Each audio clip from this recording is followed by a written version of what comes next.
In a quiet suburb where life flowed in a measured and predictable manner, there lurked unknown passions and deep feelings that only a few were privy to. A summer day seemed to linger with sweet, lazy anticipation as 20-year-old Emma immersed herself in her familiar world. But behind the innocence of everyday life was the shadow of something unspeakable lurking among the familiar walls of the house. Her father, Robert, had always seemed reliable and calm, a man of few words but always present. His silent figure was part of the routine, and Emma was used to seeing him as a pillar of support. However, something about him was beginning to strike her as different. Her mother, Karen, loved Emma and tried to keep the atmosphere cozy, but more often than not she was immersed in her work, finding solace in the chores of the house. Evenings were spent in quiet conversations and life went on. One evening, as Karen dozed off on the couch, Emma found herself alone with Robert. He sat on the porch and seemed pensive, staring at the setting sun, as if trying to find answers to questions that had long troubled him. Emma sat down beside him, and a casual conversation began between them that soon grew into something more. Robert spoke in his quiet voice, "Have you ever wondered what it means to truly know a person?" Emma felt her heart beat faster, as if anticipating something important. "I think so," she replied, a little embarrassed by the frankness of the conversation. "Why do you ask?" Their conversation continued, imperceptibly gaining depth. They shared childhood memories, talked about books, favorite movies and life events. Each moment was as if charged with an underlying energy that awakened the senses and left a lasting impression. As they continued to talk, Emma felt more and more the pressure of an unspokenness, as if the boundaries of their normal relationship were becoming blurred. As the evening finally thickened, Emma stood up. "I should probably go to bed," she said, feeling strangely regretful that their moment of companionship had come to an end. Robert answered her with a look full of reluctance to part. "Good night, Emma. I enjoyed talking to you." "Me too, Dad," she replied, feeling a strange mixture of warmth and confusion. The conversation had turned into something more, and there was a heaviness in her heart that she didn't know how to handle.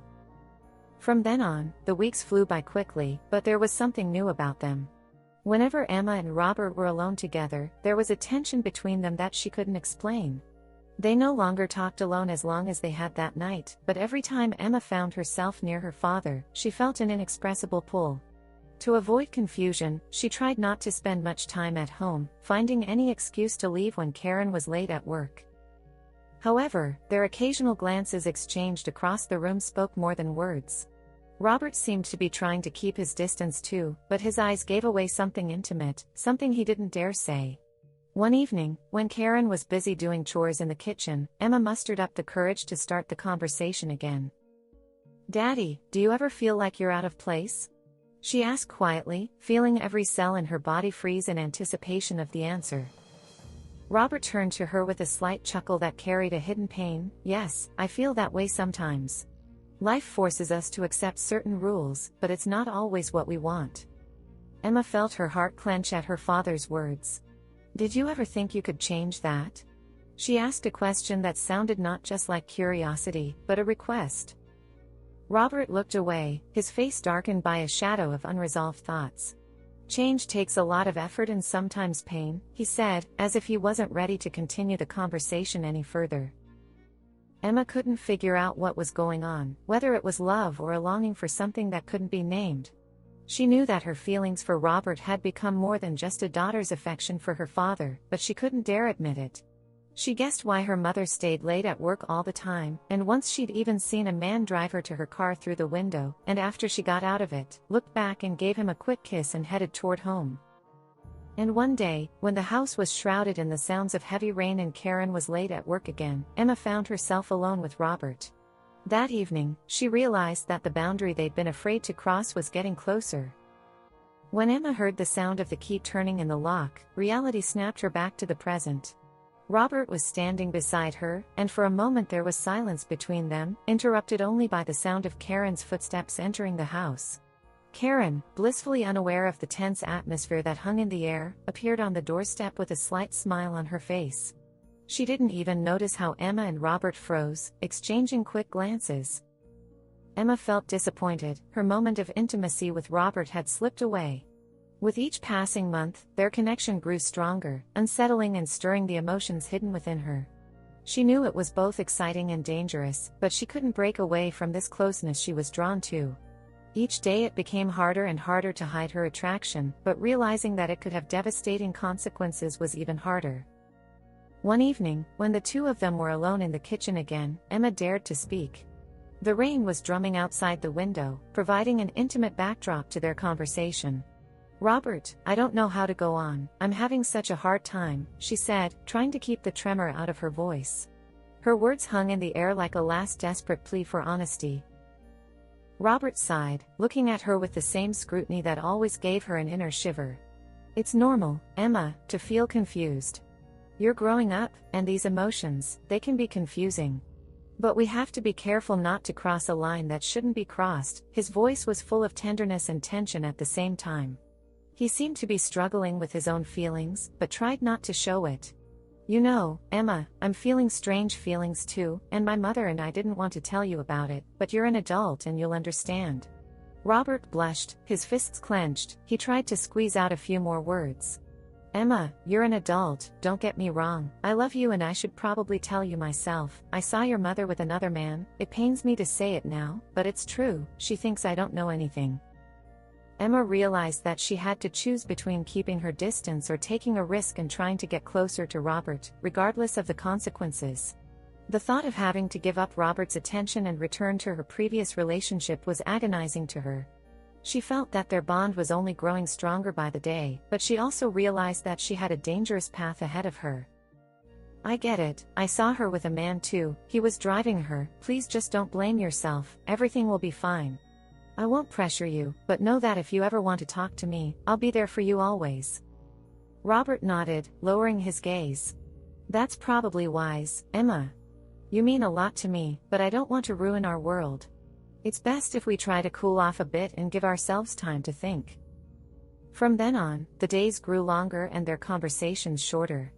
They tried to maintain a friendly tone, discussing household trivia and family matters, but avoided deep topics that might rekindle the flame again. Robert spent more time with Karen, trying to restore what was fading in their relationship, but she had clearly been in love with another man for a long time, screaming, snapping and walking away from conversations with him, while Emma immersed herself in her studies, trying to forget herself and find her place in life. But despite her best efforts, the bittersweet pain of unspoken feelings lingered between them. Emma often found herself thinking of Robert, and even simple moments like exchanging glances seemed too meaningful. But each time she remembered their last conversation, she brought herself back to the harsh reality. Several months passed, Emma saw Roberta getting worse and worse. He was no longer smiling. Emma decided to be frank. She wrote Robert a letter in which she poured out all the things she couldn't say out loud. Her words were full of pain and tenderness, confession and doubt. When she handed him the letter, Robert was surprised but touched by her courage. "Thank you for this, Emma. I appreciate your honesty," he said, his voice shaking with emotion. "I don't want us to lose our connection either. But we do need to be careful." They agreed that they would base their relationship on transparency and respect, trying to balance their feelings with their obligations to Karen. There were challenging times ahead, but they were willing to find a way together that would keep their bond intact without destroying everything else. Karen left the house quietly and without goodbyes.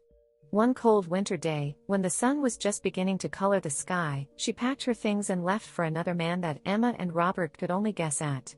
The new feeling, which seemed to be a comfort to Karen, distracted her from her family, which she no longer seemed to prioritize. Robert only stared in silence as the car disappeared into the distance, showing neither surprise nor despair. He had long felt that their relationship had lost its former meaning. Emma, watching her father, felt a strange mixture of relief and pain. Her life was now irreversibly changed, but with it came a new freedom. With Karen gone, something new had emerged between Emma and Robert. Their emotional bond had grown stronger but more mature, filled not only with intimacy but with a deep understanding of each other. This connection was like a fire, once wild and uncontrollable, but now warming with its warm and steady light. Robert paid more and more attention to his daughter, trying to support her during this difficult period. Emma had become not just a loved one to him, but a companion, a friend, and perhaps his support. Their conversations became longer and more frank, filling the house with new colors. They discussed everything: work, friends, even the future, unafraid to talk about things that had once been too personal. One evening, with a blizzard raging outside, Emma came to Robert's house with a mug of hot tea. He was sitting in his favorite armchair, staring into the flames of the fireplace, as if he hoped to see answers to his questions. Emma crouched beside him, covering his hand with hers.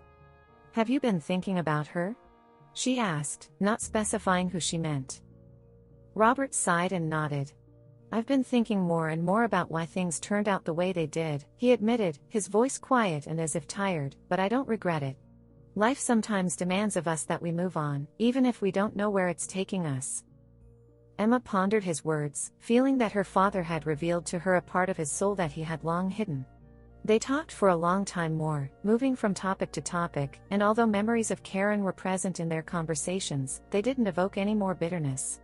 Instead, those memories turned into lessons they embraced with gratitude. Emma grew stronger every day, discovering an inner reserve of determination.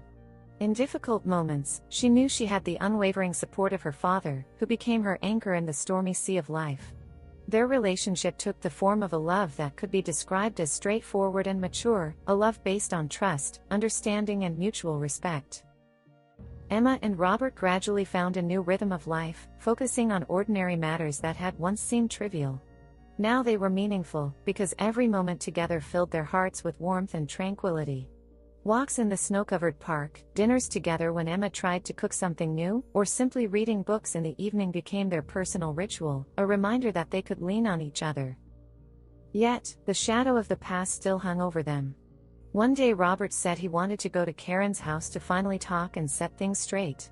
Emma didn't object, though anxiety still crept up inside her. When he returned, his face was emotionless, but there was relief in his eyes. "She's happy," he said briefly, and the phrase was enough for Emma to realize that they had truly put the past behind them. Their lives had changed definitively since then, but that change had been for the better. Robert and Emma did not hide their thoughts and feelings from each other, knowing that now their bond, though forever changed, would remain strong and unshakable.